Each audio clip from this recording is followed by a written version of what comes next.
The title of the first episode of House of the Dragon Season 2 has been leaked, and it indicates what we all knew we were likely going to get in the first episode. Also, there's been more castings that show they're gonna follow lore pretty closely, which is amazing. So if you stay past the roaring dinosaur spoiler talk for Season 2 of House of the Dragon. Big spoiler talk.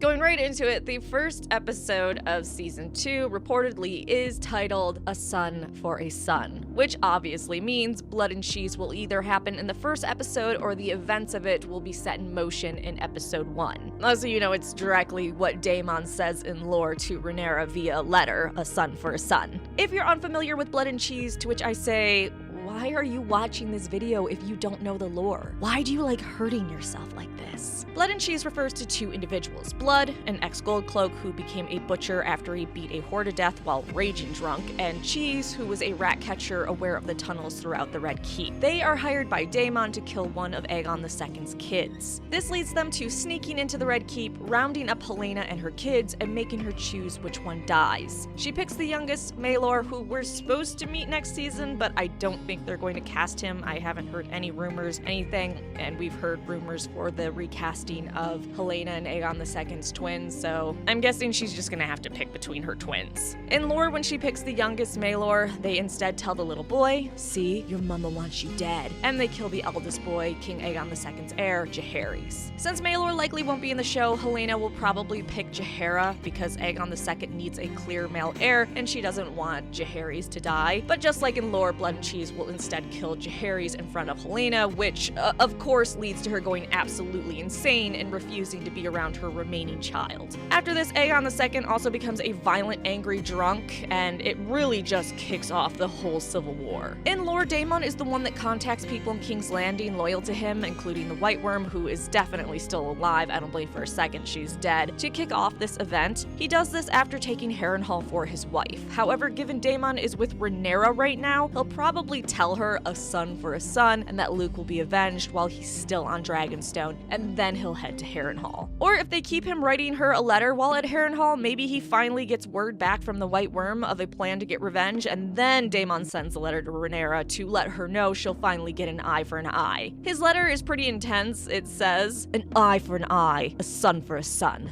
Lucerys will be avenged." Now, if they cold open with Blood and Cheese, I'm absolutely going to go crazy. If they then end the season with the consequences of the Battle of the Gullet, I'll equally go absolutely crazy. What a wild season. 8 episodes is not enough, but at least we know each episode is going to be jam-packed with tragedy, so get on those antidepressants now.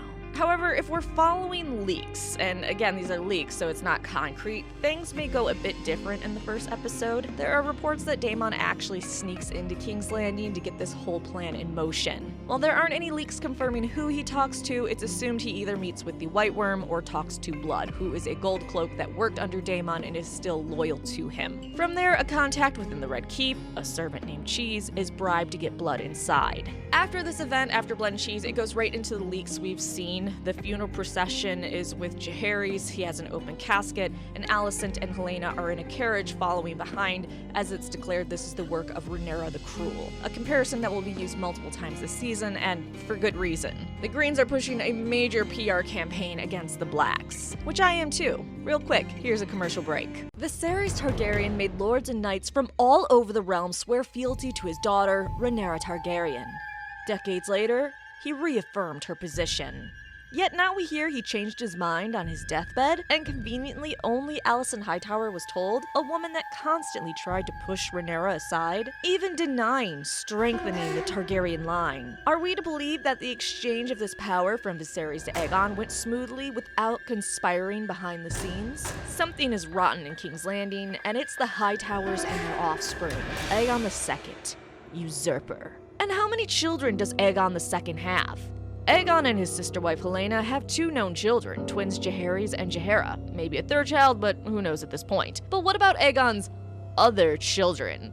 If sources are to be believed, Aegon has bastards all over King's Landing, not all of them from willing women. So if Aegon loses his only son, what is to stop these bastards from attempting for the throne? What is to stop the realm from being plunged into chaos once more? Do we really want his war criminal brother on the throne? a cursed kinslayer that will taint the Seven Kingdoms? Rhaenyra Targaryen, on the other hand, has a robust number of boys with king names. Pick the right side.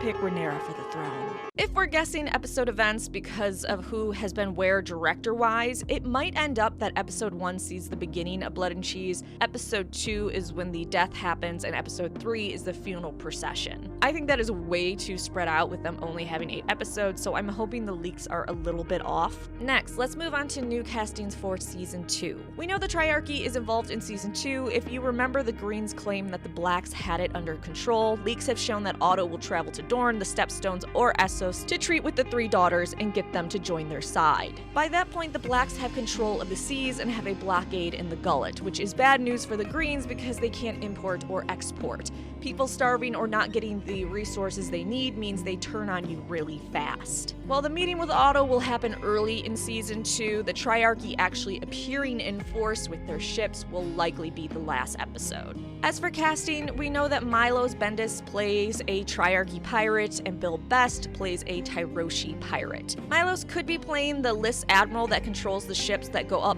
the Gullet and attack, but there's no way to know until more leaks come out or they confirm it. Next, we have Thomas J. Jackson as a Vale Sherpa. The way through the Vale is treacherous and something people don't attempt in non-warm years, so having a Sherpa lead the way for some of the characters, it would make sense. I know certain people can fly their dragons up there, but there is reason for them not to do that. It is confirmed that Anna Francolini will play Lady Mallister in season 2. House Mallister is in the Riverlands and they declare for Rhaenyra, and if you don't know, the Riverlands, it's gonna be a bloodbath. It's going to be so insane in the Riverlands. She'll be in at least 2 episodes, but up to 3 episodes. Next, we have Lord Darklyn of Duskendale. Aegon II wants to stamp out those loyal to the Blacks in the Crown Lands, which leads him to sending an army through Rosby and Duskendale on his way to Rook's Rest, where a major battle happens. While Lord Rosby has already been imprisoned when he didn't accept the usurper, so his castle is taken easily, Lord Darklyn resists and stays loyal to Rhaenyra. This ends horribly for him as his town is easily sacked, his harbor is burned,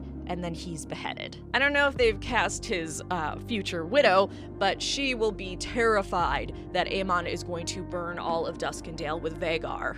That's just how brutal they are. Lastly, Shane Stevenson and Peter Silverleaf have been cast, but right now their roles are unknown. Shane looks super intense, so I'm hoping she's a northern girl. Alright, that is your season 2 House of the Dragon news. As for right now, like, subscribe, come back for more, much more news and lore and history and so on.